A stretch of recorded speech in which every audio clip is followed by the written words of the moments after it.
Welcome to the Real Estate Pros Show, where we interview real estate investing professionals from coast to coast, as well as the service providers that serve the real estate investing industry. Our goal is simple: share what's working now to help you improve and scale your business to the next level and meet the pros that can help you get there. Real Estate Pros is powered by Investor Fuel, America's leader in helping real estate investors and professionals build the business you need to live the life you've always dreamed of. Let's start today's show. Property insurance for real estate investors doesn't have to be difficult, but it does need to be there to protect you when you need it. MyInvestorInsurance.com not only provides insurance at 15 to 30% cheaper than traditional agencies, it's built specifically for real estate investors like you. You can set up an account in about 2 minutes, get quotes on properties, turn on and turn off insurance for your fix and flip or rental properties in around 2 minutes without having to talk to anyone directly, all through our portal. There's no better way or faster way to make sure you've got the coverage you need to protect you, and no more lengthy policies either. Once you're set up, you're billed monthly and prorated by the day for however long your policy is active. It's powered by MSI, the third largest independent MGA, with 1.5 million customers and more than $1 billion in cumulative premiums written. Get set up today in about 2 minutes at myinvestorinsurance.com/fuel. Hey everybody, welcome back to the show. I have Brandon here with me, and today we're going to talk about everything from his experience of flipping over 500 houses in the Atlanta market. He owns a private lending business and is currently building a 115,000 square foot self-storage facility. Ton of experience here, guys, and I'm really excited to dive into this one with Brandon. But before we get into that, at Investor Fuel, we help real estate investors, service providers, and real estate entrepreneurs 2 to 5x their businesses to allow them to build the businesses they've always wanted and to allow them to live the lives they've always dreamed of. Brandon, welcome to the show. I'm excited to get going here. So before we get Christian. started, Appreciate it. how about you just share a little bit about yourself to the audience and just how you got here? Yeah, so I am based in Atlanta, grew up just outside of Atlanta in Marietta, Georgia, and my dad was a builder. So growing up, learned how to do construction and was always on job sites working and cleaning and, doing stuff as a kid. So I kind of grew up in real estate and construction. After college, started a siding business, and we sold hardy board and vinyl siding and stuff like that to other builders around the Southeast. And then flipped a few houses, kind of small scale, a couple houses a year, bought some rentals, did some renovating, stuff like that. And then eventually I actually had a company that I sold, and one of the investors was a real estate investor and asked me if I would come work with him and help him build his acquisitions team. And so I did. And during that year and a half that I was there, I kind of got a vision for like big scale investing. He was flipping 100 houses a year, over 100 houses a year in the Atlanta market. And I helped him build that business. And so then when I left, I had a bigger vision, a bigger idea of what was possible. And so really since about 2018, I've been full-time flipping, doing some wholesaling. And then, like you said, now have a private lending business and am also building a self-storage facility. Wow, that's incredible. I appreciate you sharing your experience, Brandon.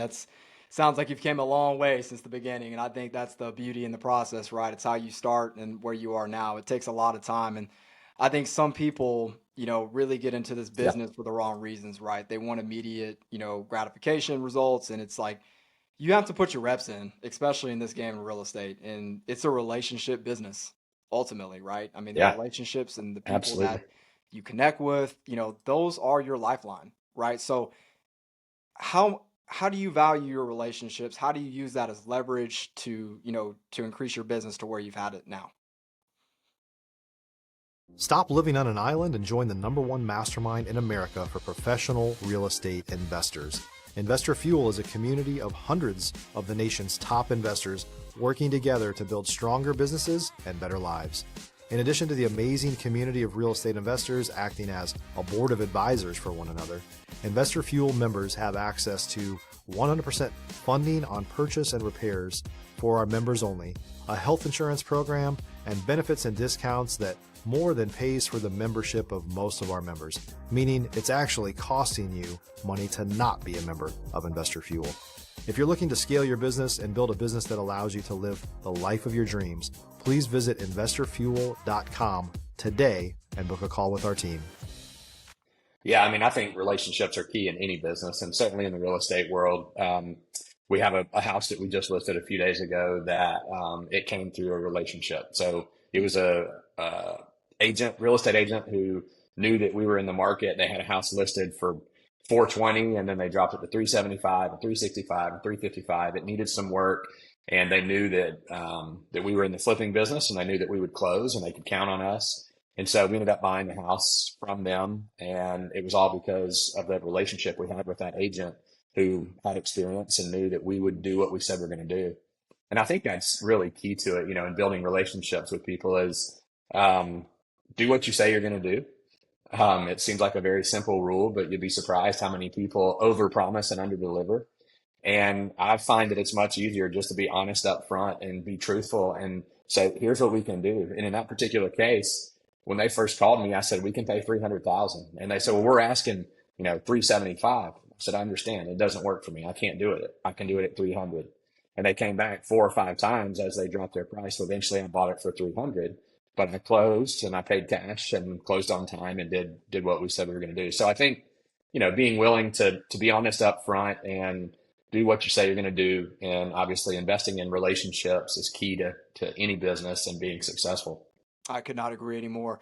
So, Brandon, I'm really interested to hear, on your flipping side of the business that you were mentioning, how are you managing that, right? I mean, you sound like you have a lot of flips going on at once. So what type of systems, what type of procedures, operations do you have in place to be able to manage that? Yeah, I mean, it's a much grander scale than myself. Obviously, we have a lot of systems and processes in place. I'm a licensed general contractor, so commercial and residential. So that helps, although I don't actually do the work myself.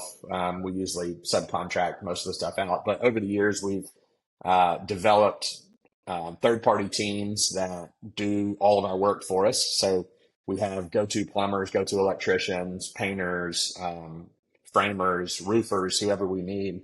And it's been a process of elimination, really, because again, people will tell you they can be there on a certain day and then they don't show up. They want to come back and change the price. They don't, perform at the quality we want them to. But now over doing this for many years, we've found really good subcontractors that we can use. And that's the key to turning out flips on time and on budget, is working with qualified contractors that are going to do a good job. They know what you expect. And I always go and walk a house at the finish and do a punch list myself, because I want that contractor to know this is the level of quality that I expect from you. And if you're not going to deliver on that on time and on budget, then we'll go find someone else. So contractors are key. We have agents on staff, real estate agents who can list the property for us. My wife is an agent as well. So we are constantly looking at the MLS and the FMLS. And then we have a CRM, customer relationship management software that we use, actually several of them, so that we can keep up with leads as they come in. We do a lot of outbound marketing. So we do direct mail. Most of the properties that we buy are off market. And so that means they're not listed on the MLS or FMLS in the Atlanta area. So we're doing a lot of direct mail. We're doing pay-per-click or pay-per-lead. We're doing cold calling. We're doing texting. So a lot of different ways that we're marketing to find off-market properties. And then those potential sellers call us, and we have an acquisition manager who will take those calls and determine, is this a property that we might be able to buy? And they're doing constant follow-up through that CRM, looking back at people we talked to last week and last month and last year, constantly following up with them to negotiate, go out and look at the property and then negotiate a price with them. And then we use some call software. So we use CallRail or Smartphone, which are both call tracking systems, so that we can listen to calls that came in, especially if our acquisition people are on the road. And they take a call on the road and they're not sitting in front of their computer taking notes. They can go back through CallRail and Smartphone and listen to those recorded calls and see what the address was, how to spell the address, and then be able to find it in the CRM. And then as a backup to that, I can go in and listen to their calls as well and see how did they do. And so we have a weekly call where we'll go back through those calls and listen together and say, okay, what'd you do right? What'd you do wrong? What can you improve on? So huge. There's so many different processes and systems that we use in order to do that quantity of houses. We could talk about that forever, but those are a few of the key ones that we rely on.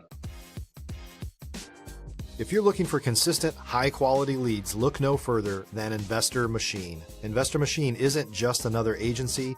It's the most sophisticated, data-driven lead generation company on the planet for real estate investors, and serves the role of being not just a lead generator for your business, but a marketing partner that is helping you achieve your goals along the way. Go to investormachine.com to learn more and schedule a call with our team today.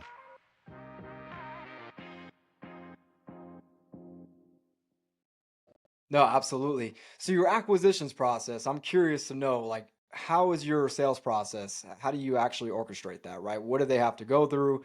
How do you make your hiring decisions? Kind of walk us through that. Yeah, so our acquisition process, I'll kind of break it up into two, hiring and what our process is for acquisition. So our acquisition process is we either have the calls coming in through direct mail, and then obviously cold calling and texting is we're reaching out to them initially, but that's done through a third party service. We don't do that in-house. So once they determine, let's say through a cold call or a text, that somebody is a potential seller, then it goes to our acquisition team. And so our acquisition manager will then reach out to them and through a call process. So asking them questions, we want to find out, number one, most importantly, in order for it to go from a lead to a qualified lead, we want to find out, are you the owner of the house and are you interested in selling the house? And so if that's true, then we take them to the next part of the process, which is we want to find out some details about the property, number one. Number two, we want to find out their specific situation. And that's really more important than the details of the property because number three, we're going to go out and inspect the house and we're going to find out exactly how many bedrooms and baths, what level of rehab it needs. So number two part of that is the most important thing. And that is we want to find out their specific situation. Did they inherit the house? Are they a landlord and they're tired of owning the property, or a tenant moved out and didn't, left the house in disarray or destroyed the house and they didn't have the time or money to fix it? What are the reasons that you're looking to sell the house? And also, how motivated are you to sell the house? Because we have various ways that we can help them. And we tell the sellers this, we're not only coming to you and saying, here's our offer, take it or leave it. We're bringing to you 5 or 6 different options based on your specific situation of how we can help you get the money that you want for your house. And so if you want to close in 7 days and you really need the money and you don't want the house, then we can pay cash and close in 7 days. And here's the price for that. If you have time and you're not in a financial crisis and you want to get top dollar and that's your only reason for selling your house is to get the top dollar, okay, well, we can list the house for you and get you top dollar, but it's going to take more time and we're going to have more people come through the house and see it. And then there's several in between there that we can do. So we usually start at the low cash price offer, and then we work our way up. But all of that is really based on that conversation with them from our acquisition manager and finding out what is their specific situation. I love that. So that's kind of our process. It's a initial call, and then more in-depth call after we've done some research, and then ultimately we go to the property and meet with the person face to face. So we do in-person appointments. And I have found that it's better. We have better or able to build better rapport with a seller face to face. I agree. Especially when you're thinking of like cold calling and texting. If you just get a call out of the blue and somebody's like, hey, Christian, you want to sell your house? You're like, is this legit? Is this a scam? Who is this person? Do you really exist? So through multiple phone conversations and then going out in person where we can actually sit down face to face with the seller, we have a much better conversion rate than, a lot of people do virtual wholesaling, virtual flipping, virtual offers. We prefer to do it in person. I think it makes it that much sweeter too, right? Because it just builds that trust factor with that seller Yeah. as well. And plus, if you it shows them if you make the conscious effort to go out there and physically meet them and take the time to understand and digest their situation, that could be a really huge spread for your business, right? By you Yeah, making that effort, but you not obviously focusing on the dollar figure, right? You're focusing on, hey, how can I solve this person's problem, right? right. And it seems Absolutely. like, you're doing a great job of that. So well done, man. Well done. So Thank you. let's talk about, a little bit about your private lending business. I'm Okay. curious to know, how's that going for you? If you're a new or newer real estate investor looking to launch or grow your real estate investing business, please check out Investor Fuel Club. It's a coaching community, but unlike anything you've ever seen before.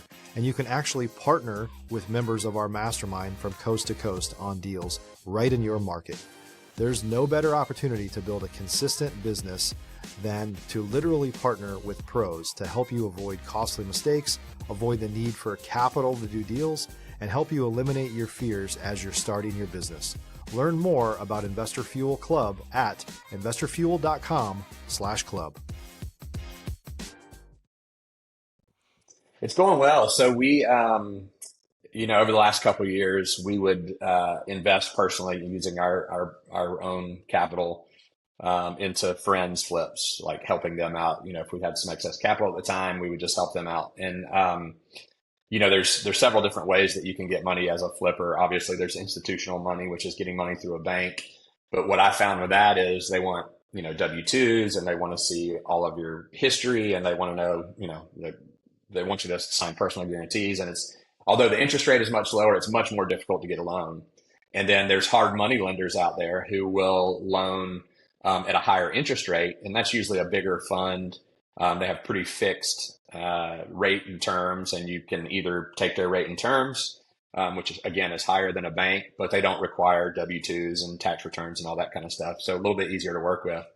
And then there's what we call private lenders, which is individuals. So people who know me, they may have money in an IRA or a 401k, and they know my business, and they're willing to loan me money so that I can then go do my business. They've seen me do it. They know that I've been successful in it, and so they'll loan me money. And so what I found over the years of flipping is that there was not a perfect solution as a flipper for getting that money that we needed. Even if you have several $100,000 in the bank, when you're flipping, 3, 5, 7, 10 houses at a time, you need lots of capital. And so what we ended up doing is, rather than me investing my money into a single flip, myself and two business partners created a fund. And so we go out and raise money from other investors. We pay them a fixed rate return, and then we loan it out at a higher rate. And so we're constantly trying to find other flippers who need access to capital, because we are flippers. We understand the business. So we set up our rate and our terms and our draw request and all that to make it much easier for flippers. And so we go find those people who are looking for capital, and we loan them money to do their flips. So it's gone really well. We've raised a lot of money, got a lot of money deployed. And I think the key to it for us, and maybe the differentiator for us, is, again, being that because we are flippers ourselves, we know what was missing in the marketplace. We're not coming at it from a banker's mindset or from a traditional lender's mindset. We're coming at it from a flipper's mindset. And what can we do to make this as easy as possible for other flippers and for ourselves? And that's how we built the business. I love that. I love that. So how can someone, let's say someone's trying to raise private capital as well, right? Someone's never done this. They're trying to get inside of the game. How does Yep. someone start from zero, right? How does someone build relationships with somebody? How does somebody earn that trust?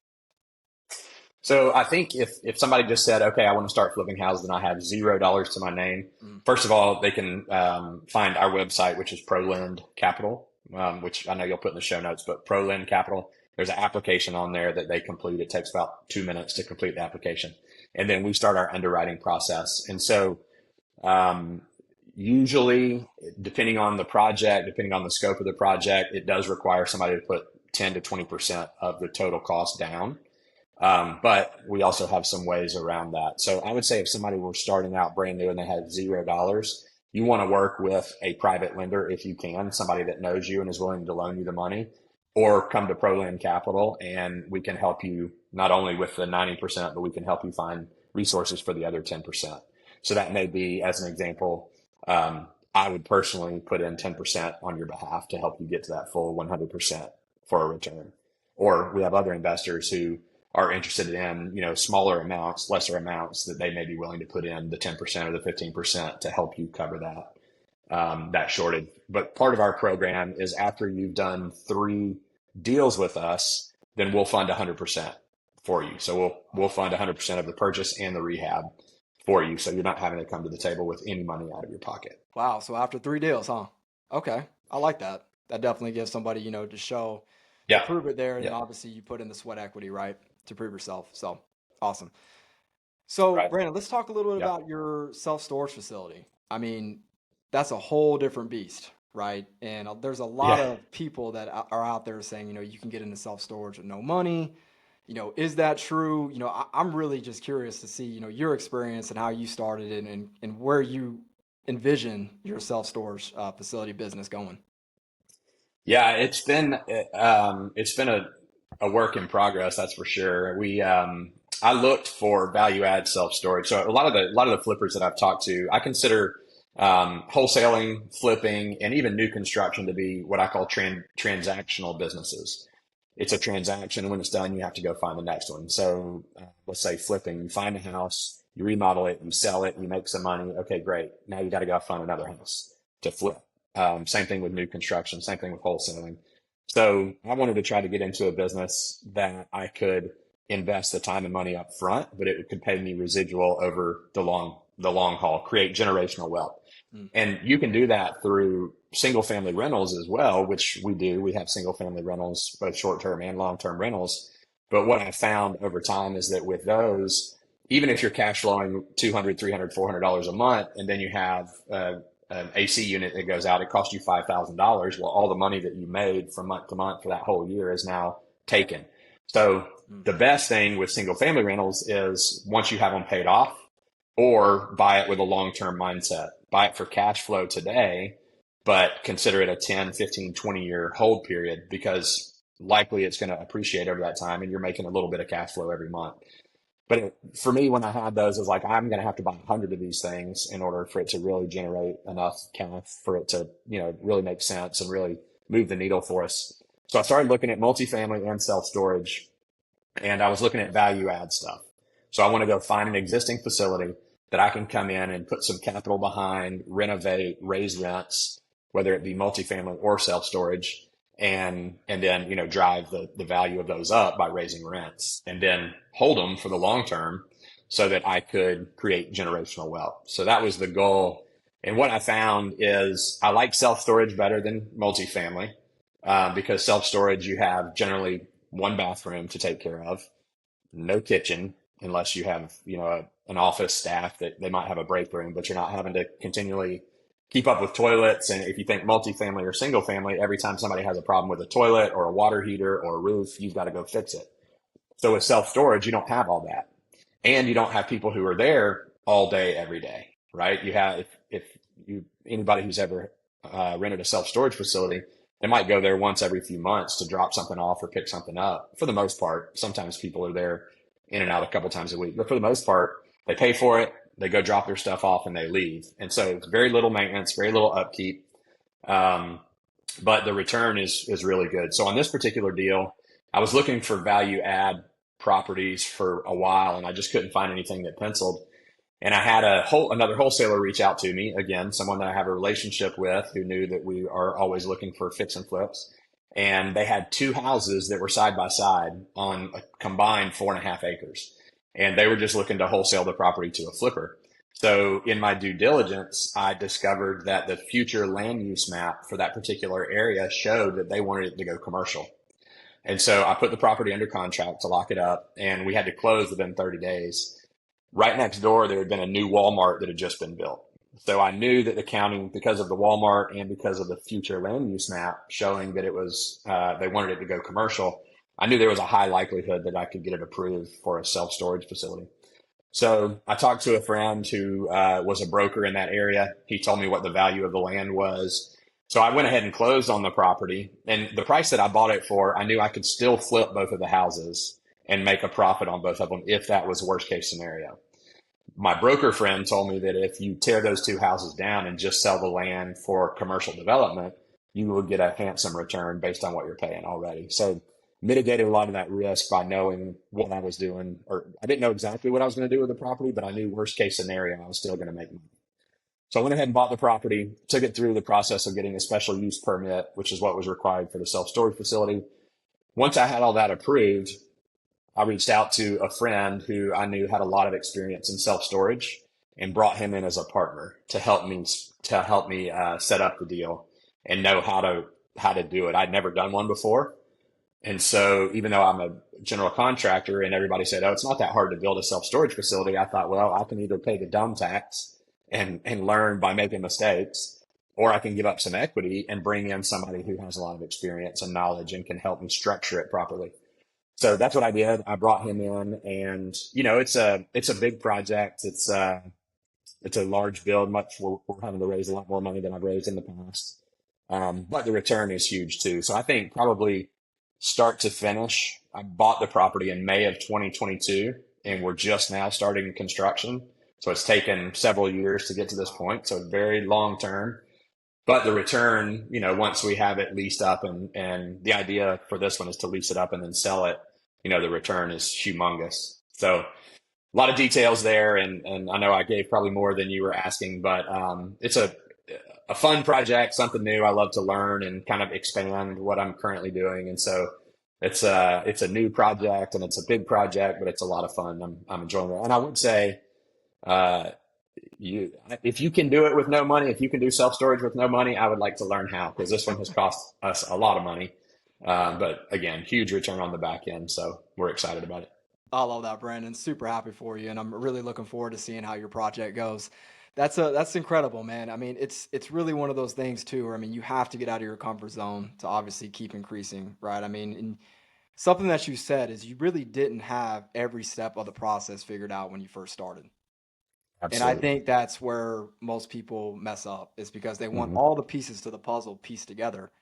Yeah. And the way, we look at it is, get started, right? And Hmm. figure the rest out later. And then you also had relationships in your back pocket, and you knew you could utilize that person.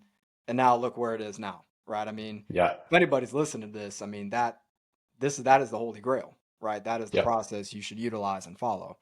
Yeah. Um, so Brandon, I mean, buy box criteria. I mean, how do you, figure out what your buy box criteria is and what you're interested in buying when it comes to a storage facility, right? I mean, there's temperature control storage facilities, there's non-temperature storage. Like, how does someone figure out, like, what is a good buy or not? Yeah, I think there's several people who are big players in the business. There's a lot of education out there for self storage, just like for flipping and other businesses too. Mhm. And I have done those. I have educated myself through paying other people who teach you how to do it, and obviously through partnering with my partner now, I'm learning a lot as well. But I think education is the most important part of starting any business. Agreed. Obviously creating relationships with people who are already in the business, and then educating yourself. And with that education comes deal calculators. And so I think, what I try to teach people is in real estate is don't become emotional over the property. It's just a number game. Mm. So plug the numbers into the deal calculator. If it makes sense, make the offer that you want to make. Don't get emotionally tied to it. And this is true whether you're flipping houses, wholesaling, or self-storage. Don't get emotionally tied up in the offer price. Figure out what your price is going to be. Stick to that price, just like I did in the example on the single family that we're doing now, where I told the agent I can only pay 300 when he kept coming back to me 5 and 6 times and trying to tell me why it was worth more. I don't care. It's just another property. I'm not emotionally tied to it. So you learn, like in any business, when you're evaluating deals, and this would be an encouragement to others who are looking at self storage, is just you mentioned this, we call it take imperfect action. Just go do something. Take imperfect action and start evaluating deals. There's lots of brokers out there who sell self-storage deals. Obviously, those are on market, and so they're usually the brokers know what they're worth. We can find off-market properties by doing direct mail and cold calling, just like we do single-family homes. But by evaluating those properties and looking at them, what is the rent for that area? How many units are there? How much rent can we charge if we upgrade those units? How much are we going to have to spend to do the updating and the rehab? And then, what is that cap rate, which is a much more detailed conversation. But at the end, it spits out a number, and this is what you can pay for that property. And then, again, the more you evaluate, the more properties you look at, the more you go through that process, the more you learn, where you want to be with those numbers, and just make offers, take imperfect action, make offers, and learn as you go. You mentioned it, and I use a silly analogy, but if you were going to, leave from New York, let's say, and drive to San Francisco, and you said, okay, well, I'm not going to do that until I can figure out how to hit every green light, never hit a stoplight, never hit traffic, you would never leave, right? You would never leave New York. You'd sit there for the rest of your life. But if you go, I'm not sure how long it's going to take me, I can have a guess. I know I'm going to hit some red lights, and I know I'm going to hit some traffic, but this is my best guess. I'm going to start, and we'll figure it out along the way. We're going to make some mistakes, and that's okay. We're going to learn along the way. I think that's the same with starting a business in real estate, is take imperfect action, just get in and start doing the work and evaluating deals, and you learn more and more and more until you become an expert at it. Gosh, I love that, Brandon. That is amazing and valuable information. I mean, the best day to plant a tree is today, guys. You heard it here first. That's right. Ladies and gentlemen, that is amazing. Brandon, I wish we had honestly another hour to talk about everything that we've talked about, and but unfortunately we don't. But Brandon, thank you so much for joining us today. If anyone wants to learn more about you, what you're currently working on, how can they work with you? Where should they go? Yeah, absolutely. So we do teach others. We have a coaching business as well, where we teach others how to flip houses and do self-storage facilities. So that's the Flip Genius. So theflipgenius.com. And then all of our social media is my name, so at Brandon Rickman. So you can find us on Facebook, TikTok, Instagram, all the different YouTube, all the different social media under the Flip Genius or Brandon Rickman. And I'd love to help out any way I can, whether it be single family, self-storage, raising money, investing in your deals. So love to help if I can. And they can go on, email me, or schedule a phone call with me, and I'll talk to them and see if there's a way we can help. I love it. I love it. Guys, you heard it here first. Be sure to reach out to Brandon Rickman, and he'll be glad to talk with you guys. And hope everyone enjoyed today's episode. I know I did. Brandon, again, thank you so much for your time. I really value it more than you could ever imagine. And guys, we will see you on the next episode. You guys take care. Thanks for joining us for today's Real Estate Pros Show. You can learn more about the amazing benefits of the Investor Fuel Mastermind community, including surrounding yourself with hundreds of other rock stars, 100% financing for your deals, and members-only discounts from vendors you're likely already using that, as a member of Investor Fuel, will save you more than the cost of your membership. Visit investorfuel.com to learn more. If you're interested in joining us as a guest of this show, please visit investorfuel.com/pros to apply. You can also check the show notes for access to free resources, how to get access to world-class lead generation, and much more. Don't forget to subscribe so you never miss another episode. Have a great day. We'll see you on the next show.